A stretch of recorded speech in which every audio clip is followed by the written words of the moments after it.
सलीम पटेल मोहम्मद वहीद, आम आदमी पक्ष। अब की बार आम आदमी की सरकार।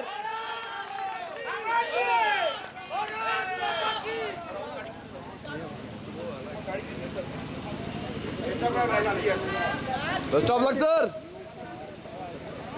सम्मानीय मंच, वर्धा के साथियों और भारतीय संविधान का चौथा स्तंभ, मेरे पत्रकार भाइयों,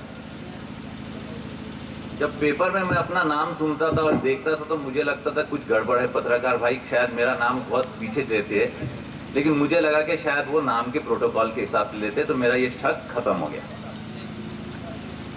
दूसरी बात यह है कि मैं भाषण सुन के, और लोग भी थक गए होंगे, मैं भी थक गया, मुझे भी समझ में नहीं आ रहा, मैं भी थोड़ा कंफ्यूज हूँ कि कहाँ से शुरू करूँ।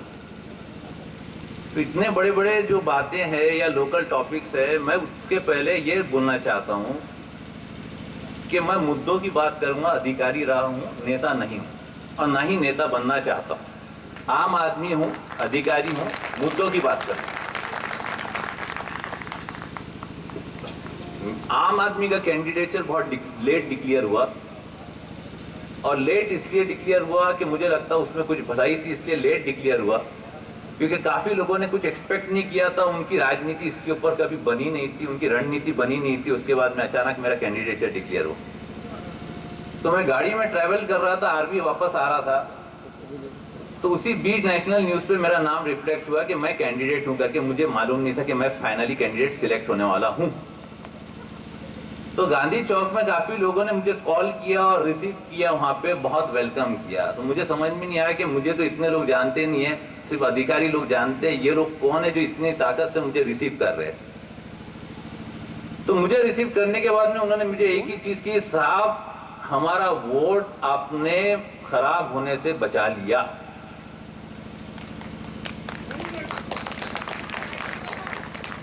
हम नोटा का बटन दबाने वाले थे, राइट टू रिजेक्ट।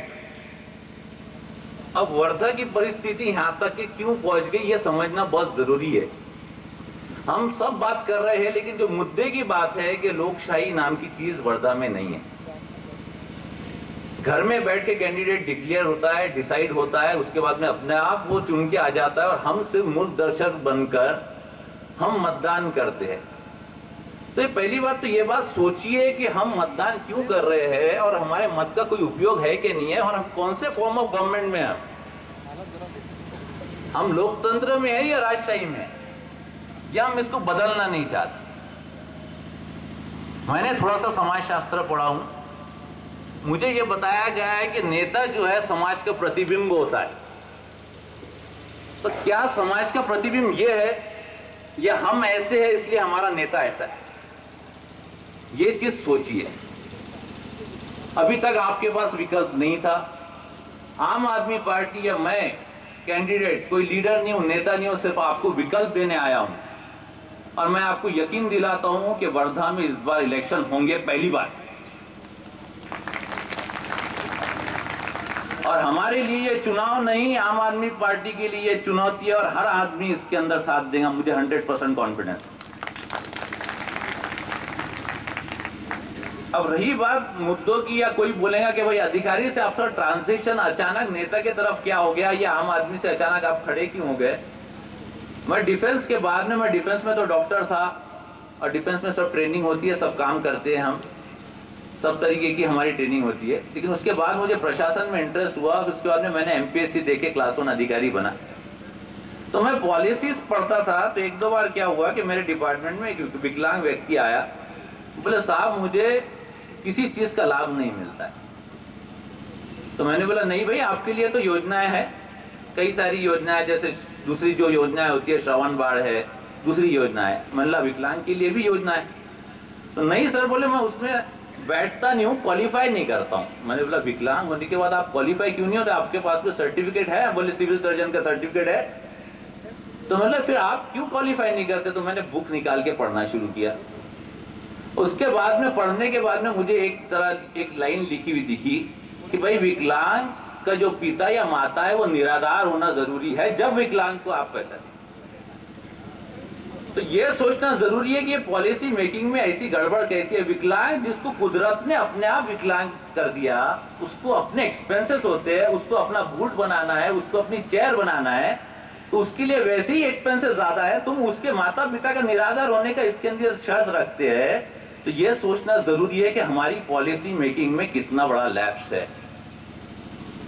तो जब आप पढ़ते हो पॉलिसीज, हम सोचते हैं ये योजनाएं आ गई, अरे योजना कौन बनाता है? जो जनसंपर्क में बिल्कुल नहीं है, उसका जनता से कोई लेना देना नहीं है, वो एक क्लोज रूम में बैठ के अपनी पॉलिसी बनाता है और आप लोगों पे थोपता है।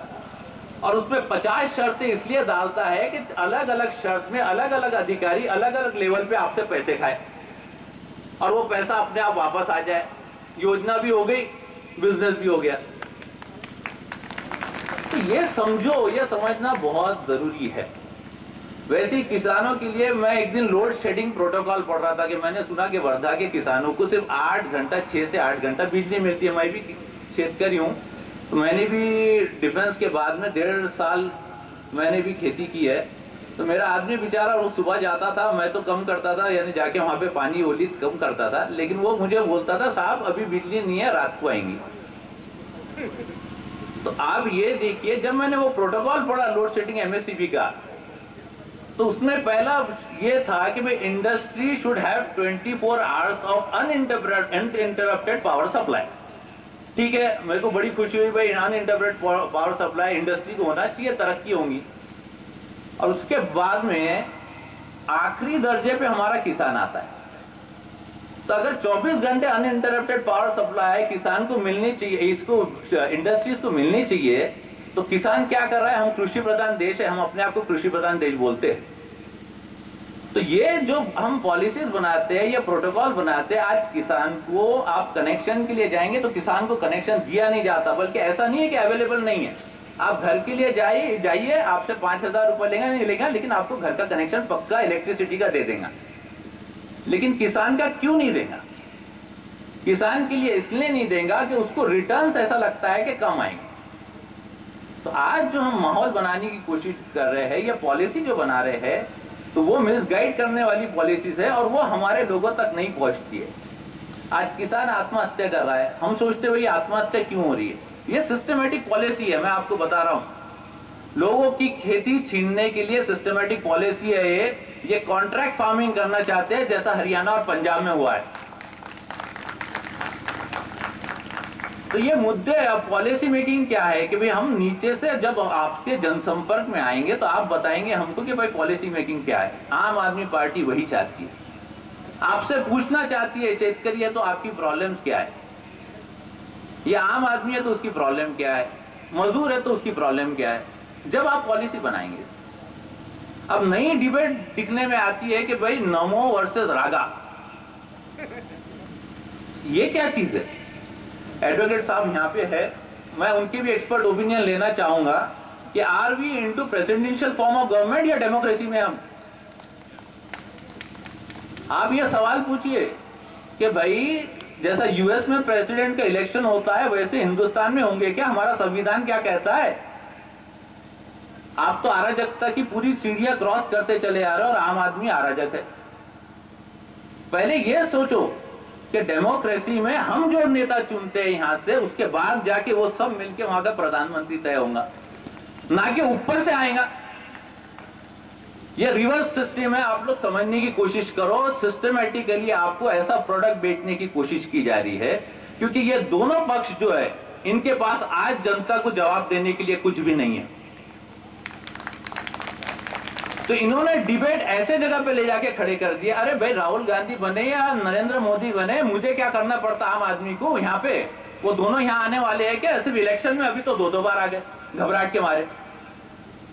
तो वो आपका काम नहीं करने वाले हैं। डेमोक्रेसी ऐसी नहीं चलती है, वो डाउनवर्ड टू अपवर्ड चलती है। तो ये समझने की कोशिश करिए, this is not a presidential form of government, ये डेमोक्रेसी है। और हम जनतंत्र को तोड़ने की कोशिश कर रहे हैं, संविधान को तोड़ने की कोशिश कर रहे हैं, और सब लोग हम उसके अंदर उस बहाव में बहने की कोशिश कर रहे हैं। देखिए ये बहुत डिस्ट्रक्टिव मेंटेलिटी है, मैं आपको बता रहा हूं।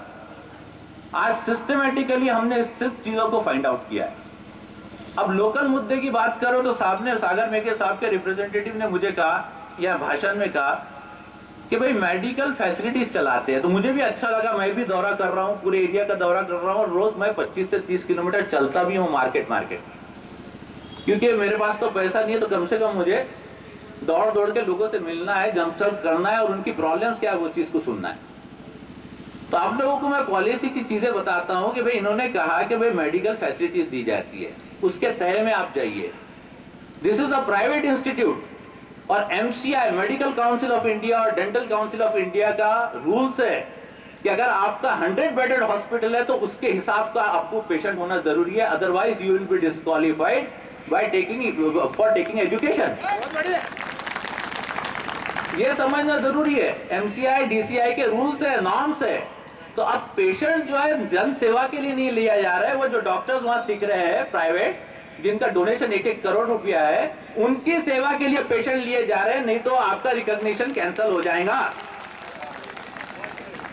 तो ये सिंपल इश्यूज है, मुझे समझ में आते हैं, आप लोग भी समझदार है, क्यों नहीं समझना चाहते? और हमको ये सब हर चीज में फंसाकर हमसे ऐसे वोट निकलवाते हैं जैसा वोट कुछ नहीं, और हम भी मतदान ऐसा आंख बंद करके करते हैं कि ये मेरी जात का है, ये बंदा ऐसा है, ये बंदा वैसा है।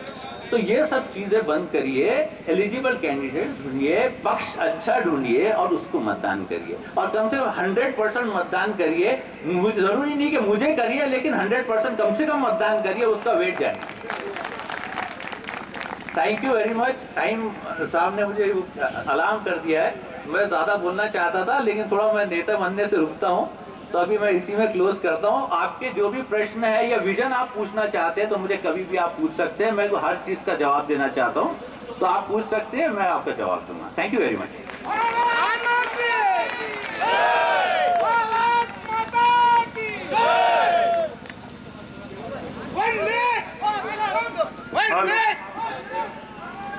आंबेडकरी रिपब्लिकन पार्टीचे उमेदवार या ठिकाणी मार्गात आहेत। मित्रांनो, यानंतर अध्यक्षीय भाषण माननीय सुनील बुरांडे करतील अशी मी त्यांना विनंती करतो।